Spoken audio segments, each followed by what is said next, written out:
If you're not already subscribed to this YouTube channel, go ahead and hit the subscribe button now, along with the bell icon so you can be notified whenever a new video is posted. And if you're already subscribed, check and make sure that YouTube hasn't unsubscribed you. And of course, be sure to give the video a like, as well as share it on your social media. The white supremacists hate that. And now, the Sunday address. Well, as everybody ought to know, there's a reason that they call it the Dirty South. Sure, you got the South, places like North Carolina, Virginia, even Georgia, but it's not until you get down to those Gulf states, down there to basically what is the rotted underbelly of the country, that's when you get to the Dirty South.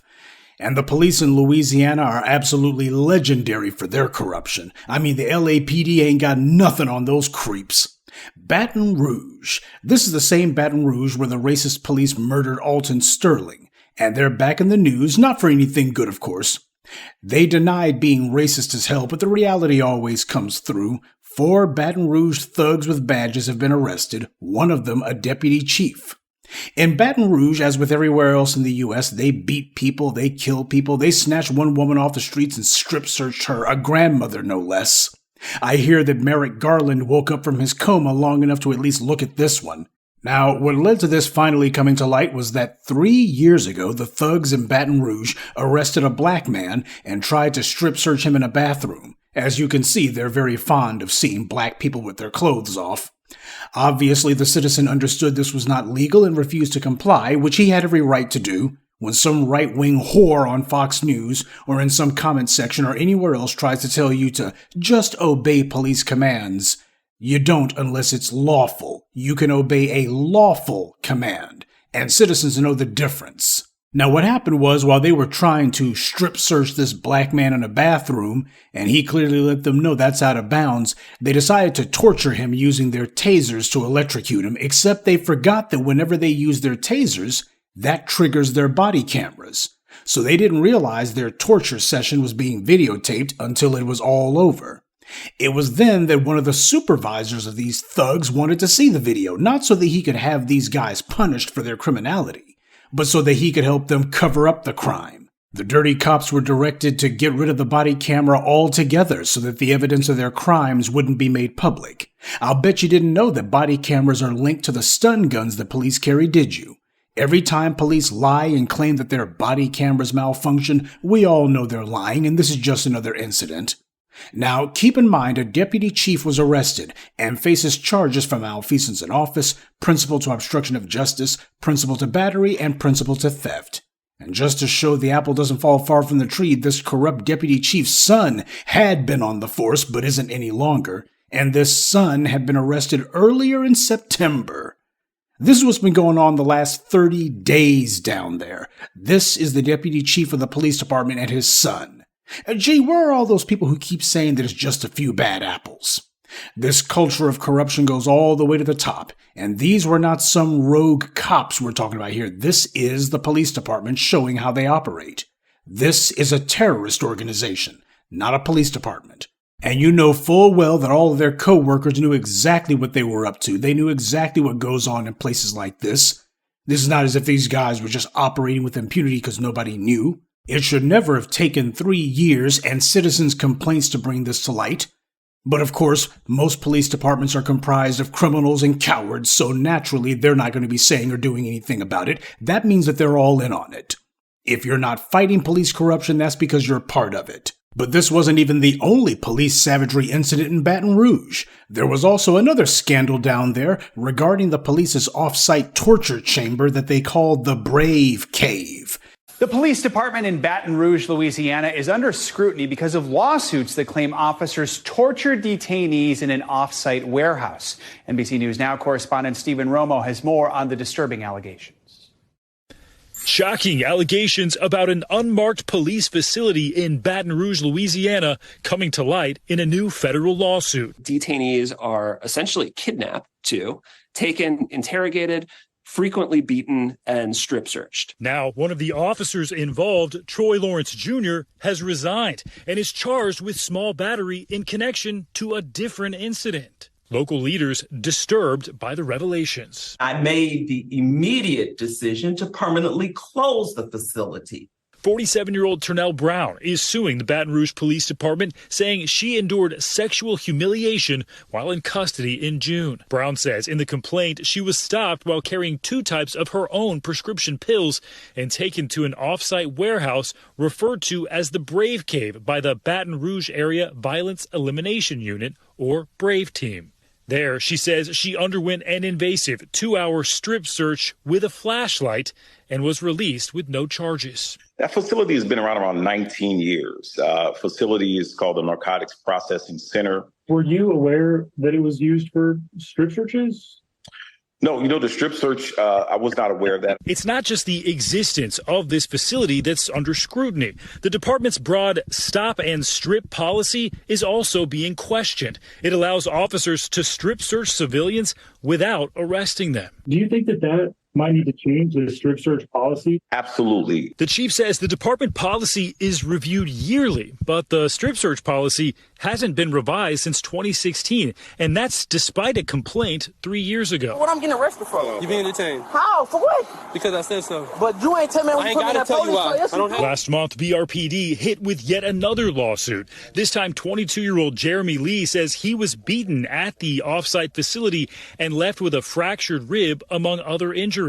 According to the Baton Rouge police chief, it was Lee's complaint to the department in July that led him to disband the Brave unit. Lawrence Jr., a member of the unit and an officer named in both lawsuits, was involved in at least 4 other lawsuits alleging assault that have either been dismissed or settled. The police department is conducting its own internal affairs and criminal investigations, as well as asking the FBI to get involved.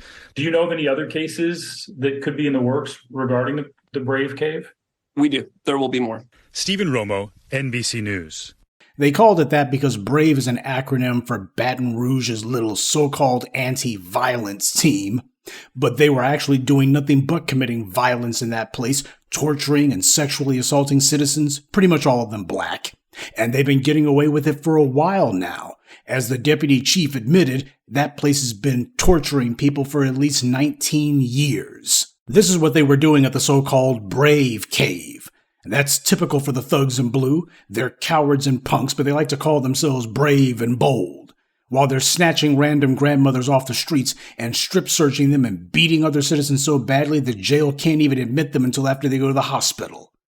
19 years of this, a dedicated facility just for torturing black citizens. I want you to think about that.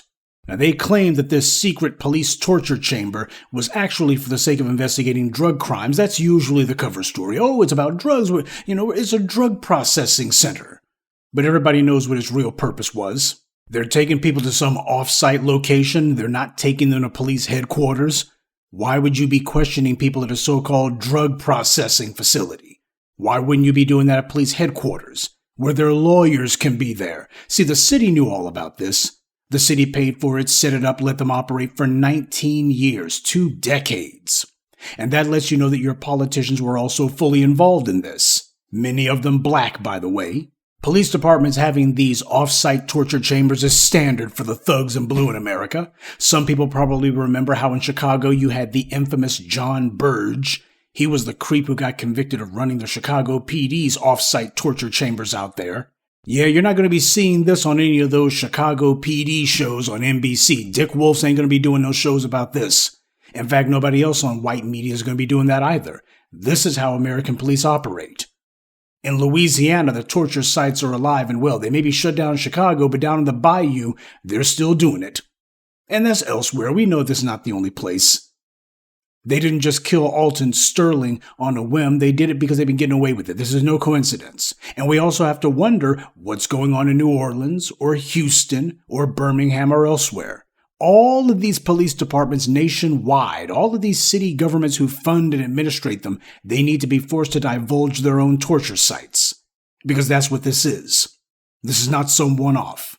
This is standard operating procedure for all these police departments, all these sheriff's departments. This is what so-called law enforcement in the United States is. This is why all those Latin American countries keep sending their police and their military to the U.S. to quote-unquote be taught things like torture and killings. You got places like the School of the Americas that specializes in teaching foreigners how to do this. They come to the United States to learn this stuff. because the U.S. are experts on these techniques since the U.S. practices this all the time. They came to learn the American way of law enforcement. Abducting people, torturing people, disappearing people, people being arrested by the police and then mysteriously turning up later dead, like Matrice Richardson and Sandra Bland. The U.S. is a rogue state. It's damn sure not a democracy. And also, something else that's not a coincidence is that these atrocities are happening because of these so-called anti-crime units. The murder of Breonna Taylor was carried out by a Louisville police so-called special crime unit. The murder of Tyree Nichols was carried out by members of one of those so-called special crime units there. These are not coincidences. This is what they've been doing all along. This is the front that they use for torturing and killing black people. Special crimes units, more like black oppression units, because that's what they are. How can the United States claim to not be like some third world country when this is what routinely happens here? But then again, the U.S. has more people behind bars than any other country on earth.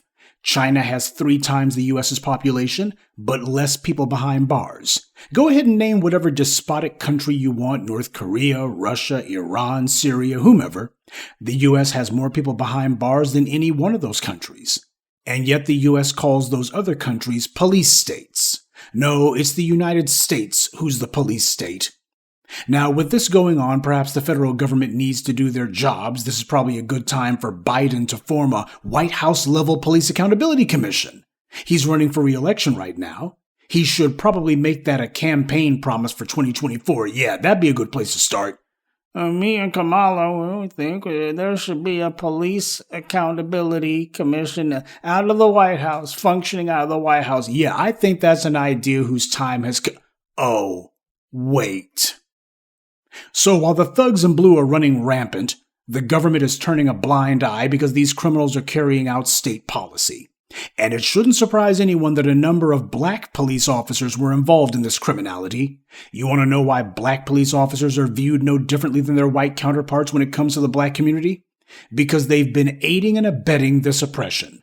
If black cops were working against it, this savagery couldn't happen because there would be too many leaks, too many people talking. These black cops get into these departments because they think that they've escaped blackness by doing so. At the very least, they feel as if they've gotten some sort of racial upgrade. They're on the team. And as we've seen, they're either having lewd gutter sex with their non-black co-workers, or they're targeting black citizens, as we saw with Tyree Nichols.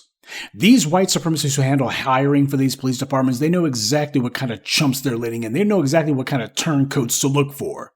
The police serve an important function under white supremacy, and that is to force compliance with these unjust laws and to keep the people from interfering with the rich and powerful who corruptly steal the wealth of the nation. See, the people with power in this country, these powerful white supremacists, they get to plunder whatever they want at will. And the police's job is to make sure that when these men with power, these white men with power say, hey, I'm white and I say so, their job is to make sure that there is no substantive attempts to remove them from power. But you can't do that without violence, and that violence must be able to be carried out with impunity.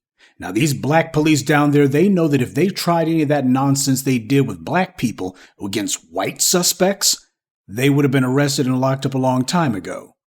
Oh, this would have already blown up a long time ago if they decided to do that. Black cops want a power trip just like their white counterparts do, but they know that they're only allowed to do that with black people.